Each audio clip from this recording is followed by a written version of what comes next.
അപ്പൊ ഈ പ്രാവശ്യത്തെ ഓണം കുട്ടനാടില് ഒരു ബോട്ടിലാണ്. കഴിഞ്ഞ പ്രാവശ്യത്തെ ഓണം ഞാൻ വീട്ടിൽ വെച്ചിട്ടായിരുന്നു ഉണ്ടായിരുന്നത്. അതേമാതിരി ഈ പ്രാവശ്യം വീട്ടിൽ വേണ്ട, എൻ്റെ ഫാമിലി, എൻ്റെ ഫ്രണ്ട്സ് എല്ലാം കൂട്ടിയിട്ട് ഞങ്ങളൊരു സ്പെഷ്യൽ സ്ഥലത്ത് വന്നു.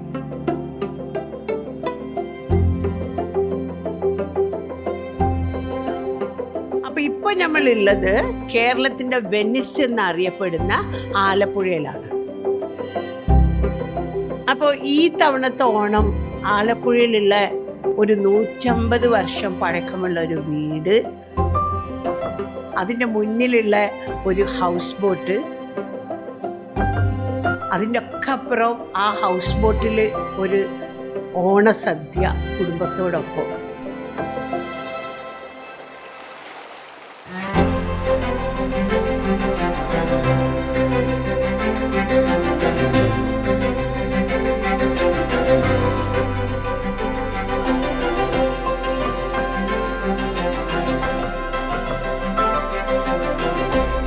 ആലപ്പുഴക്കാരുടെ ഓണം എന്ന് പറയുന്നത് ഊണ് കഴിക്കൽ മാത്രമല്ല, അവിടെ എല്ലാം വെള്ളമില്ലേ.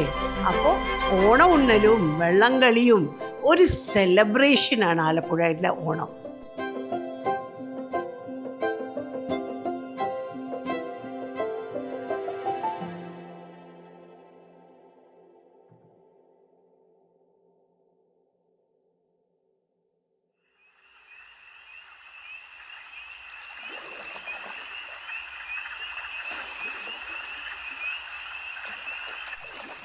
അപ്പോൾ ഈ നാട്ടിലെത്തിയപ്പോൾ എനിക്ക് തോന്നി ഞാനൊന്ന് സ്ലോ ഡൗൺ ആയിരുന്നു.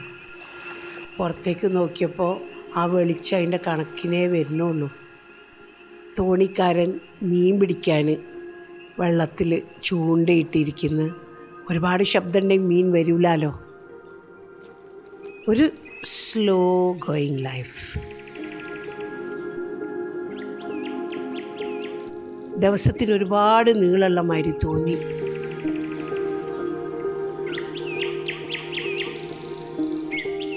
ഇവിടെ ഓരോ വീട്ടിനും വെള്ളത്തിലേക്കൊരു പടിയുണ്ട്. ആ പടി ഇറങ്ങിയാലാണ് ഓരോ മുറ്റം. ആ മുറ്റത്ത് ആ വീട്ടിന് ഇണങ്ങണ ഒരു വഞ്ചിയും ഉണ്ടാവും.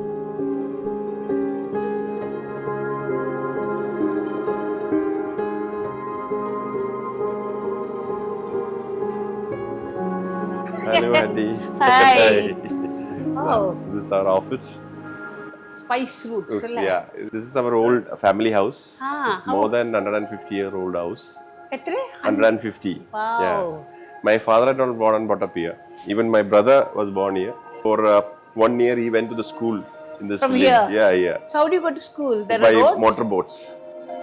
വെള്ളം നമുക്ക് വെള്ളത്തിൽ കൂടെ ഉള്ള ഓപ്ഷൻ മാത്രമേ ഉള്ളൂ. And like school bus, the motorboat will come. Now because land road facilities എല്ലാം വന്നു, so we can come by car. Those days we cannot come by car. You have to, only option is boat. അപ്പൊ കുട്ടനാട്ടിൽ വരണമെങ്കിൽ ബോട്ടിൽ തന്നെ ബോട്ടിൽ തന്നെ വരണം. So Hall of Fame. Hall of Fame, yes. Look at that, Mammootty is there. And this is Netherlands King and Queen visited us. Oh. And this is the US ambassador recently visited our houseboat.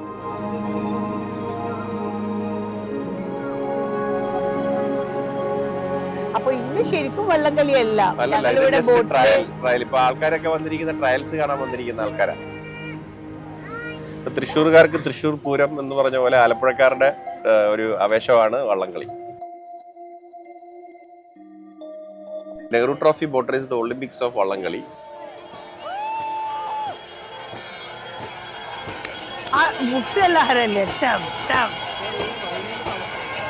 അതിന്റെ താളം പിടിക്കുകയാണോ? ശരിക്കും ചുണ്ടം വള്ളംകളി എന്ന് പറഞ്ഞാൽ ഏറ്റവും കൂടുതൽ ആൾക്കാർ participate ചെയ്യുന്ന സ്പോർട്ടാണ്. More than 100 rowers are there in one boat.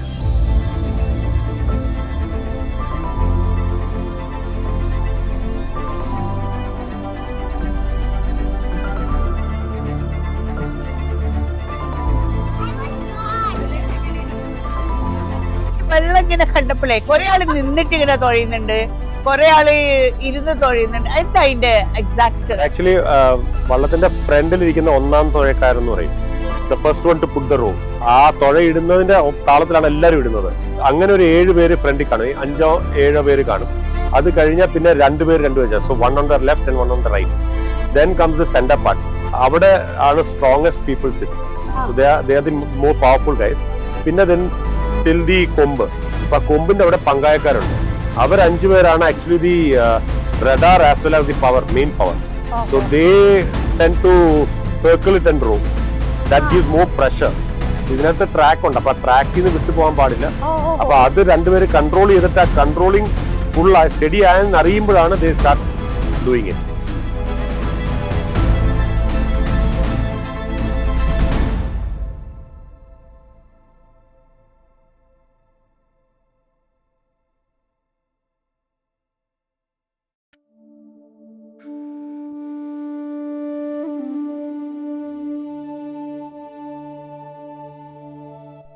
അപ്പോൾ ഇന്നാ നമ്മൾ ഓണം സെലിബ്രേഷൻ. ഈ ഓണമൊക്കെ ആവുമ്പോഴേ കുട്ടികൾ ആദ്യം എണീക്കുക, ഒരു കിളാറൊന്നും വേണ്ട. ഈ തുമ്പപ്പൂവും ചെമ്പരത്തിയും ചെട്ടിയും ഇങ്ങനത്തെ നാട്ടിൻപുറത്ത് വന്നാലല്ലേ ഇങ്ങനത്തെ പൂക്കളൊക്കെ പറിക്കാനും ഒക്കെ കിട്ടുള്ളൂ. നമ്മളെ നാട്ടിൽ പൂ കിട്ടും, പക്ഷെ അത് മാർക്കറ്റിൽ കിട്ടുന്ന പൂവല്ലേ. പക്ഷേ ഈ ഒരു പൂവിനെ അറിയാനും ഇത് പറിക്കാനും അതിൻ്റെ രസം ഒന്ന് വേറെ തന്നെയാണ്.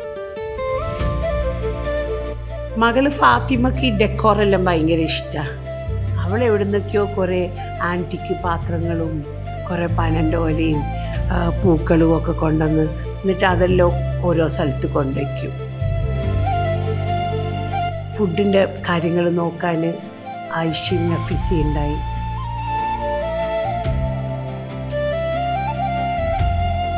ഓണ എപ്പിസോഡ് ആലപ്പുഴയിലല്ലേ, അപ്പം നമുക്കൊരു ആലപ്പുഴയിൽ നിന്നുള്ള ഒരാളെ റെസിപ്പി ചെയ്യണമെന്ന് വിചാരിച്ച് അങ്ങനെ കുര്യൻ്റെ അമ്മ ജിജി, യെസ്, അവർക്കൊരു നല്ലൊരു പായസത്തിൻ്റെ റെസിപ്പി ഉണ്ട്, അവർ ഷെയർ ചെയ്യാമെന്ന് പറഞ്ഞു.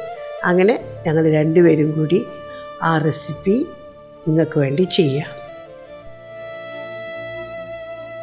ഈ പായസം എന്ന് പറഞ്ഞു കഴിഞ്ഞാലില്ലേ, നമ്മുടെ നാട്ടിലെല്ലാം സേമിയ പായസം കൊണ്ട് തീർന്ന്, അല്ലെങ്കിൽ അടപ്രഥമൻ കഴിഞ്ഞ്. No, very different payasams every way. So I think എല്ലാ ഓണത്തിനും കുറച്ച് വ്യത്യാസമുള്ളത് എന്തെങ്കിലും വേണ്ടേ. അടപ്രഥമനും സേമിയും ഒക്കെ അവിടെ കിട്ടെ. അപ്പോൾ ഈ ഒരു ഇളനീർ പായസം, എന്താ ഗോതമ്പും ഇളനീരും കൂടി കൂട്ടിയിട്ടുണ്ടാക്കുന്ന പായസം അല്ലേ, അത് ഇസ് വെരി ഡിഫറെൻറ്റ്. ഞങ്ങളുടെ നാട്ടിൽ ഇതിന് ചക്കരച്ചോറ് എന്ന് പറയും, ഗോതമ്പ് ഇട്ടിട്ട് ശർക്കര ഇട്ട് ഉണ്ടാക്കുന്നത്. ഇത് ഇളനീരും ഉണ്ട്, അത് ഭയങ്കര വ്യത്യാസം. അപ്പോൾ ഐ തിങ്ക് ഇവിടുന്ന് പഠിക്കാം കേട്ടോ, ജിജിൻ്റെ അടുത്തുനിന്ന് നമുക്കത് കണ്ടു പഠിക്കാം. And let's try for this Onam. അപ്പോൾ നമുക്ക് സ്റ്റാർട്ടാക്കാം. യെസ്, ഇതിലേക്ക് നമ്മൾ നെയ്യിടും അല്ലേ, നെയ്യ് ഒഴിക്കുക. അണ്ടി പൊരിക്കാൻ മാത്രം, അണ്ടി കിസ്മിസിൽ മാത്രം. അതിലേക്ക് അണ്ടിയും കിസ്മിസും രണ്ടിനും ഒരേ വേവാണോ? അണ്ടിക്കും മുന്തിരിക്കും അങ്ങനെ മതി, ഒന്നതായാൽ മതി അല്ലേ. ലാസ്റ്റ് അത് ഓഫ് ചെയ്യാൻ നേരം ആ എള്ളും കൂടെ ഇടും, വെളുത്ത എള്ള. ഓ, ഇതാ നിങ്ങൾക്കല്ലേ മൂപ്പറിയാം, എള്ളിവിടെ റെഡി ആയിട്ട്. ഇത് ലാസ്റ്റ് ഒന്ന് ഓഫ് ആക്കാറാകുമ്പോൾ എള്ളിനെയും കൂടെ ഇടും. ഈ നെയ്യും അതേമാതിരി തന്നെ നല്ല നല്ല നെയ്യാവണം അല്ലേ. നിങ്ങൾ നെയ്യ് ഉണ്ടാക്കുവോ? നെയ്യ് ഉണ്ടാക്കാറില്ല, പക്ഷെ നല്ല അച്ചാറ് അല്ലേ, എല്ലാത്തിൻ്റെ അച്ചാർ എക്സ്പേർട്ടാന്ന് കേട്ടു. ഇന്നലെ ഇവിടെ ഉണ്ടായിരുന്ന നെല്ലിക്കച്ചാറ് അല്ല മാങ്ങയുടെ അച്ചാറ്, ഓ ദാറ്റ് വാസ് ഫാന്റാസ്റ്റിക് കേട്ടോ. ഈ ബോട്ടിൽ വന്നു കഴിഞ്ഞാൽ ആ ചോദിച്ച് കഴിക്കണം. അരി മതി അല്ലേ. ഇനി ഇതിൽ തന്നെ ഒന്ന് ചൂടാവും, അത് കാരണം പെട്ടെന്ന് ഓഫ് ചെയ്തെടുക്കാം. ചൂടായി വരുമ്പോൾ ഇതിലേക്ക് എള്ളിടാം. വാ, വെള്ളം ഇല്ല കേട്ടോ, വെള്ളം എള്ളിട്ട് ഓഫ് ചെയ്തതിന് ശേഷം എള്ളിട്ടാൽ മതി. പായസത്തിന്റെ കളർ മാറ്റണ്ട, ശർക്കരയാണെങ്കിൽ കുഴപ്പമില്ല. അപ്പൊ ഇതായിരിക്കും ഇതിന്റെ മേലേക്ക് പോവാം. ഇതിനെ നമുക്ക് മാറ്റി വെക്കാം. ഇനി നമുക്ക് ഉരുളിയിൽ ചെയ്യാം. ഇങ്ങോട്ട്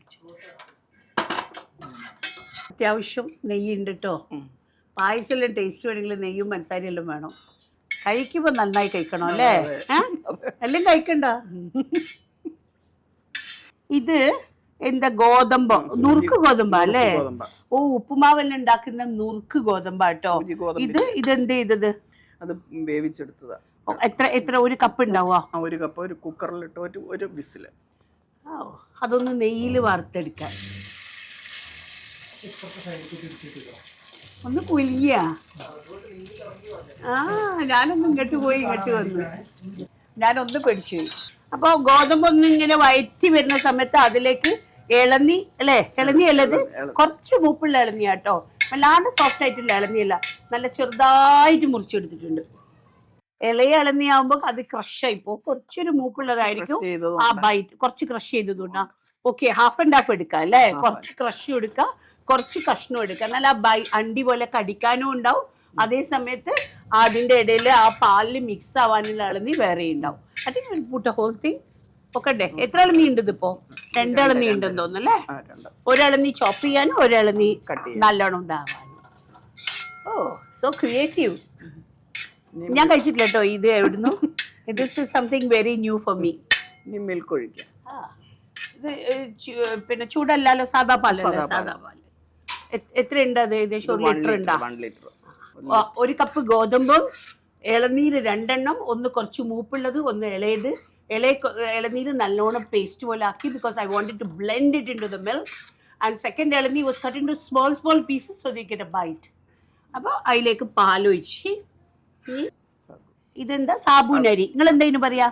ഞങ്ങൾ ചൗവരി എന്ന് പറയും. ഓ, സാഗോ. ഇംഗ്ലീഷിൽ സാഗോ. അതെന്തേക്കിതാ? വെള്ളത്തിൽ ഇട്ട് വെക്കണോ? അല്ല, അത് ഇതുപോലെ വേവിച്ചെടുത്തു. കുക്കറിലിട്ട് വേവിച്ചെടുത്തു.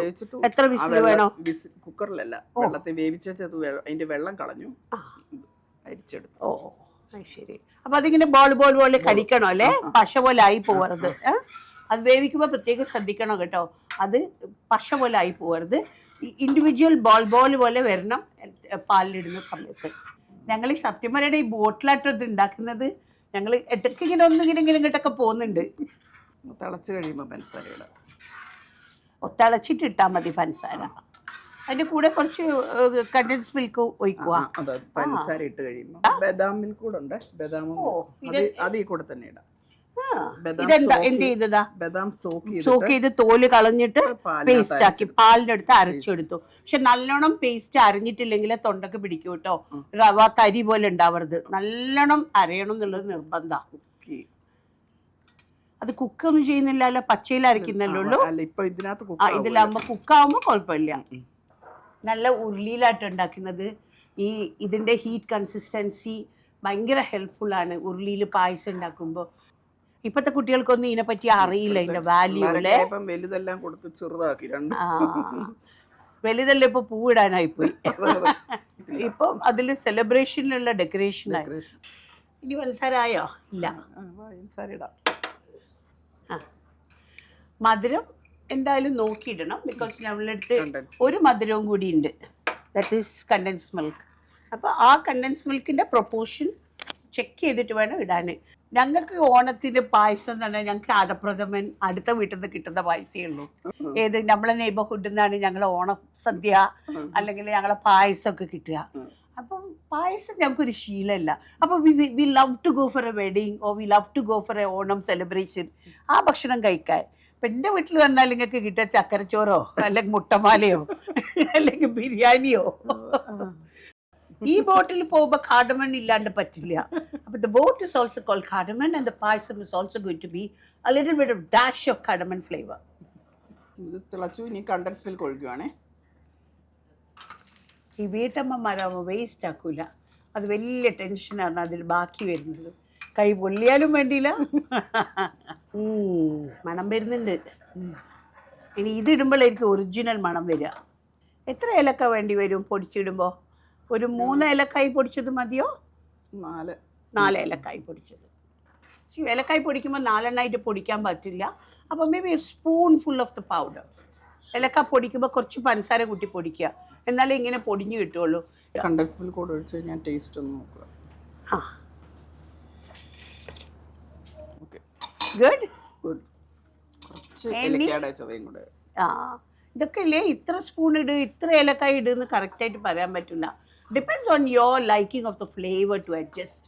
ഡെഫിനറ്റ് ആയിട്ട് ഞാനും നിങ്ങളൊന്നും പറയില്ല അല്ലേ. നമ്മൾ റെസിപ്പി ചെയ്തുമ്പോൾ പറയാൻ പറ്റുമോ 1/2 സ്പൂണൊന്നും 1 സ്പൂണൊന്നും ഇല്ല, നമ്മൾ നാവാ പറയാ. യെസ്. അപ്പൊ നമുക്ക് ഇനി ഇതിടാം അല്ലേ അതിലേക്ക്. ഞാൻ പിടിച്ചു തരാം, ഇട്ടോളി. ലാസ്റ്റത്തെ എന്റെ പാൻ ഭയങ്കര ഘന. അല്ലല്ല, ഇടുക, ഇട്ടുള്ളൂ ഇട്ടുള്ളൂ.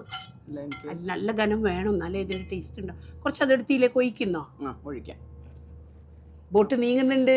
ഒട്ടും വേസ്റ്റ് ആകത്തില്ല. വേസ്റ്റ് ആക്കണ്ട അല്ലേ?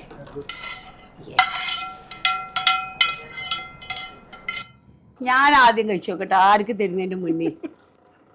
ഇന്നത്തെ ദിവസം ഷുഗർ കട്ടൊന്നും ആലോചിക്കണ്ട. യെസ്. ഇപ്പോൾ പായസത്തിൻ്റെ തിക്നെസ് നോക്ക്.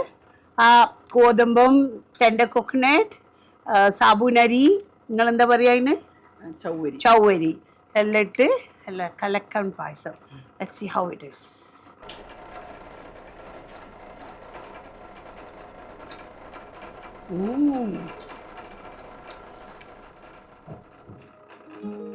കഴിക്കാൻ തൊടാവുന്നുണ്ടാവും അല്ലേ? അപ്പം ഇവിടെ ദാ പായസം റെഡിയായി, അവിടെ സദ്യ റെഡിയായി. ഇനി എല്ലാവരും കൂടെ ഇരുന്ന് ഒരു നല്ല ഓണസദ്യ കഴിക്കണം. ഇതാണ് എൻ്റെ ഓണം. ഈ വിഭവങ്ങളൊക്കെ ഉണ്ടാക്കി ഞാൻ ഒറ്റയ്ക്ക് വിളമ്പി കഴിച്ചാൽ ഇതൊരു സദ്യ എന്ന് പറയാൻ പറ്റില്ല. പക്ഷേ ഇതെല്ലാവരും കൂടി കൂടിയിരുന്ന് അതിനുള്ള വേഷങ്ങളൊക്കെ ഇട്ട് അങ്ങനെ കഴിക്കുമ്പോഴേ ഒരു സദ്യ ആവുള്ളൂ.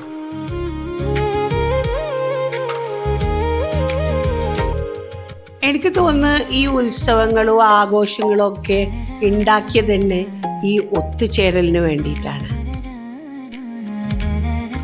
അപ്പോൾ ഇതാണ് എൻ്റെ കുടുംബം, ഞാനും എൻ്റെ മക്കളും എൻ്റെ പേരക്കുട്ടികളും. So this is Abida Rashid, family and friends, signing off.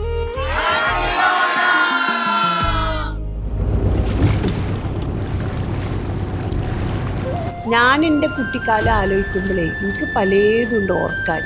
അപ്പോൾ ഈ കുട്ടിയേക്കും 10-20 കൊല്ലമെല്ലാം കഴിയുമ്പോൾ അവരുടെ കൂട്ടുകാരോട് പറയാനും കുട്ടികളോട് പറയാനും ഇവർക്കെല്ലാം എന്തെങ്കിലുമൊക്കെ ഒന്ന് വേണ്ടേ? അതിന് നമ്മൾ കുറച്ച് പണിയെടുക്കണം, അത്രേ ഉള്ളൂ.